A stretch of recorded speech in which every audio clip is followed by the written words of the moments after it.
சிந்து பைரவி நியூப்ரமோ ஆறுமுகம் இருந்துட்டு எதுக்காக என் அம்மா கிட்ட இப்படி சண்டை போட்டுக்கிட்டு இருக்கன்ட்டு கோவப்பட்டு போயிட்டு பைரவி கிட்ட சண்டை போடுறாங்க. இங்கப்ப அவங்க என்னுடைய பர்சனலான விஷயத்த வாங்கினதே தப்பு, அது அவங்க பிரிச்சு பாக்குறாங்களோன்னு நினைச்சு கோவப்பட்டு அதுக்கப்புறம் பண்ண தப்புக்கு மன்னிப்பு கேட்டுடல. அதுக்கப்புறம் என்ன கத்திக்கிட்டு இருக்குன்றாங்க. ஃபர்ஸ்ட் ஒருத்தர் மேல என்ன தப்பு என்னன்றத தெரிஞ்சுட்டு புரிஞ்சுட்டு பேசு, சரியா? அதை விட்டுட்டு அனாவசியமா நீ இந்த மாதிரி ஒருத்தர்கிட்ட சண்டை போடாதுன்னு சொல்லிட்டு பயங்கரமா சண்டை போட்டுக்கிட்டு இருக்காங்க.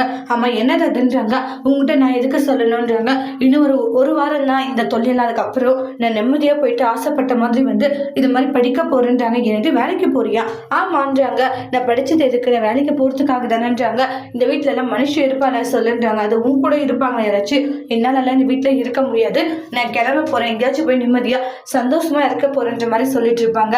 நீங்க பார் ஏன் அப்படி அவசரப்பட்டு ஒரு தப்பான முடிவு எடுக்கிறேன்றாங்க. வீட்டுல அம்மா என்ன நினைப்பாங்க, நீங்க என்ன நினைப்பீங்க, உங்க அம்மா என்ன நினைப்பாங்க, இதை பத்தி எல்லாம் யோசிச்சு என்னால இருக்க முடியாது, அதனால கண்டிப்பா நான் போக தான் போறேன்றாங்க.